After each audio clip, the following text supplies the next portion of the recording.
ಪಂಚಾಯತಿಂದ ಪಾರ್ಲಿಮೆಂಟ್ವರೆಗೂ ಇದೇವರೆಗೂ ಚುನಾವಣೆಯಲ್ಲಿ ಯಾವುದೇ ಚುನಾವಣೆಯಲ್ಲಿ ನಾನು ಕಾಂಗ್ರೆಸ್ ಮತ ಹಾಕಿಲ್ಲ. ಕಾಂಗ್ರೆಸ್ ಅವ್ರು ನಾವು ಮತ ನಾಮಿನೇಷನ್ ಹಾಕಾಗ ಅವರು ಬಂದು ನಾಮಿನೇಷನ್ ಹಾಕಿ ಫೋಟೋ ತೆಗೆದುಕೊಂಡ್ರೆ ಕಾಂಗ್ರೆಸ್ ಸೇರ್ಪಡೆನಾ? ಇಲ್ಲ, ಅವೆಲ್ಲ ಸತ್ಯಕ್ಕೆ ದೂರ ಹೋದದ್ದು. ಆಗಬೇಕಾದ್ರೆ ಇಷ್ಟೊತ್ತಿಗೆ ನಾವು MLA MLCಗಳೆಲ್ಲ ಆಗ್ಬಿಡ್ಬೋದು. ಬೇರೆ ಪಾರ್ಟಿಗೆ ಹೋಗಿದ್ರೆ ನಾವು ಪಕ್ಷಕ್ಕೆ ನಿಷ್ಠೆಯಿಂದ ಪಕ್ಷಕ್ಕೆ ದುಡಿತಾ ಇದ್ದೀರಿ ಹೊರತು ಅಧಿಕಾರಕ್ಕೋಸ್ಕರ ಹೋಗ್ತಾ ಇರ್ತಾರೆ. ಅಧಿಕಾರಕ್ಕೆ ಹೋಗಿದ್ದು ಇಷ್ಟೊತ್ತಿಗೆ MLC ಆಗೋಗ್ತಾ ಇದ್ದೆ. ನಾನು ಪಕ್ಷದಲ್ಲಿ 30 ವರ್ಷದಿಂದ ಸಕ್ರಿಯವಾಗಿದ್ದೀನಿ. ಇವಾಗೂ ಸಕ್ರಿಯವಾಗಿ ನಾನು ಕೆಲಸ ಮಾಡ್ತಾ ಇದ್ದೀನಿ. ಚುನಾವಣೆದು ರಹಸ್ಯವಾಗಿ ಉಳಿದಿದೆ ಸರ್. ಅಂಜಪ್ಪವರು ಕಾಂಗ್ರೆಸ್ಗೆ ಬೆಂಬಲ ಕೊಟ್ಟರು. ಇದು ಒಳ್ಳೆಯ ಕ್ವಶನ್ ಕೇಳಿದ್ರೆ, ಯಾಕಂದರೆ ತುಂಬ ಜನಕ್ಕೆ ಇದು ಗೊಂದಲ ಇತ್ತು. ನಾನು 18 ವರ್ಷದಿಂದ ಅಲ್ಲಿ ಚುನಾವಣೆಯಲ್ಲಿ ಗೆದ್ದಿದ್ದೀನಿ, ವಿರೋಧವಾಗೂ ಆಯ್ಕೆಯಾಗಿದ್ದೀನಿ. ಈ ಸಾರಿ ನಮ್ಮ ಪಕ್ಷದೇ ಒಬ್ಬ ಹಿರಿಯ ಕಾರ್ಯಕರ್ತ ನೊಸೇನೂರು ರಾಜಶೇಖರ್ ರೆಡ್ಡಿ ಬಿಟ್ಟು ಮಂಡಲ ಅಧ್ಯಕ್ಷ, ಅವನು ನಮ್ಮ ಜೊತೆಯಲ್ಲಿ ಬಂದನು. ಅವನು 1 ವರ್ಷದಿಂದ ಕೇಳ್ಕೊಂಡಿದ್ದ, ನಮಗಿದೊಂದು ಸಾರಿ ಬಿಟ್ಕೊಡಿ, ಸೌತಿಗೆ ಬಿಟ್ಕೊಡಿ ಅಂದ್ಬಿಟ್ಟು.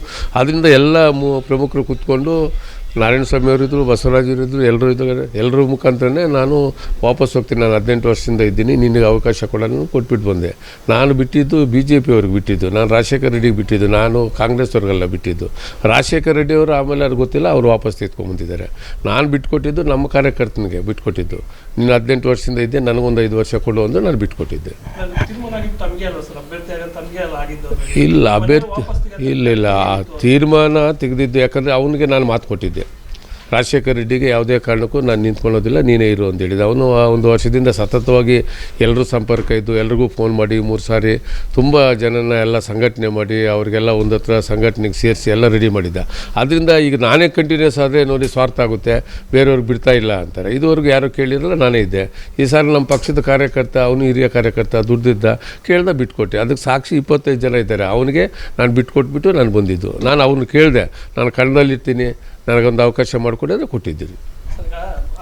ಇತ್ತೀಚಿನ ದಿನಗಳಲ್ಲಿ ಕಾಂಗ್ರೆಸ್ಸಲ್ಲಿ ಕಾಣಿಸ್ಕೊಳ್ತಾ ಇದ್ದಾರೆ ಸರ್. ಮಾಜಿ ಸಂಸದ ಜೊತೆ ಇರ್ಬೋದು, ಮೊನ್ನೆ ನಡೆದಂಥ BDCC ಎಲೆಕ್ಷನಲ್ಲಿ ಕೂಡ ಕಾಂಗ್ರೆಸ್ ಜೊತೆ ಕಾಣಿಸ್ಕೊಂಡಿರೋದು. ಅಲ್ಲ, ಈಗ ನಾಮಿನೇಷನ್ ಹಾಕೋವಾಗ, ಈಗ ನಾಮಿನೇಷನ್ ನಾವಿಲ್ಲಿ ಹಾಕ್ತೀರಿ, ಅವರು ನಾಮಿನೇಷನ್ ಹಾಕೋಕೆ ಬಂದಿದ್ದಾರೆ. ಅವಾಗ ಫೋಟೋ ಕೊಟ್ಕೊಂಡ್ಬಿಟ್ರೆ ಕಾಂಗ್ರೆಸ್ ಅಂದಾಗುತ್ತಾರೆ. ನಾಮಿನೇಷನ್ ಹಾಕೋ ಎಲ್ಲ ಪಾರ್ಟಿಯವರು ಬರ್ತಾ ಇದ್ದಾರಪ್ಪ. ಕಾಂಗ್ರೆಸ್ಸಲ್ಲಿ ನಮಗಿನ್ನೂ ಆ ಚಿಹ್ನೆನೇ ನಾವು ಇದುವರೆಗೂ ನನಗೆ ಮತ ಬಂದವನಿಂದ ನಾನು ಹಾಕಿಲ್ಲ. ಪಂಚಾಯತಿಂದ ಪಾರ್ಲಿಮೆಂಟ್ವರೆಗೂ ಇದೇವರೆಗೂ ಚುನಾವಣೆಯಲ್ಲಿ ಯಾವುದೇ ಚುನಾವಣೆಯಲ್ಲಿ ನಾನು ಕಾಂಗ್ರೆಸ್ ಮತ ಹಾಕಿಲ್ಲ. ಕಾಂಗ್ರೆಸ್ ಅವ್ರು ನಾವು ನಾಮಿನೇಷನ್ ಹಾಕಾಗ ಅವರು ಬಂದು ನಾಮಿನೇಷನ್ ಹಾಕಿ ಫೋಟೋ ತೆಗೆದುಕೊಂಡ್ರೆ ಕಾಂಗ್ರೆಸ್ ಸೇರ್ಪಡೆನಾ? ಎಲ್ಲರೂ ಮತದಾನ ಎಲ್ಲರೂ ಬರ್ತಾರೆ, ನಾಮಿನೇಷನ್ ಹಾಕೋವಾಗ ಎಲ್ಲರೂ ಬರ್ತಾರೆ ಜೊತೆಯಲ್ಲಿ.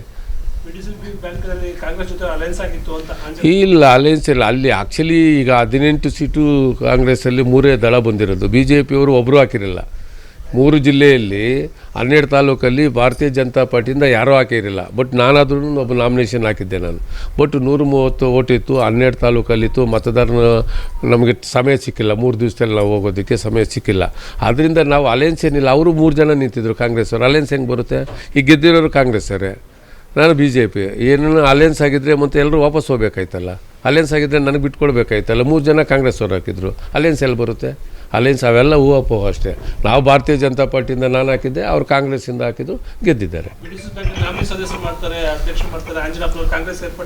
ಇಲ್ಲ, ಅವೆಲ್ಲ ಸತ್ಯಕ್ಕೆ ದೂರ ಹೋದದ್ದು. ಆಗಬೇಕಾದ್ರೆ ಇಷ್ಟೊತ್ತಿಗೆ ನಾವು MLA MLCಗಳೆಲ್ಲ ಆಗ್ಬಿಡ್ಬೋದು. ಬೇರೆ ಪಾರ್ಟಿಗೆ ಹೋಗಿದ್ರೆ ನಾವು ಪಕ್ಷಕ್ಕೆ ನಿಷ್ಠೆಯಿಂದ ಪಕ್ಷಕ್ಕೆ ದುಡಿತಾ ಇದ್ದೀರಿ ಹೊರತು ಅಧಿಕಾರಕ್ಕೋಸ್ಕರ ಹೋಗ್ತಾ ಇರ್ತಾರೆ. ಅಧಿಕಾರಕ್ಕೆ ಹೋಗಿದ್ದು ಇಷ್ಟೊತ್ತಿಗೆ MLC ಆಗೋಗ್ತಾ ಇದ್ದೆ. ನಾನು ಪಕ್ಷದಲ್ಲಿ 30 ವರ್ಷದಿಂದ ಸಕ್ರಿಯವಾಗಿದ್ದೀನಿ. ಇವಾಗೂ ಸಕ್ರಿಯವಾಗಿ ನಾನು ಕೆಲಸ ಮಾಡ್ತಾ ಇದ್ದೀನಿ.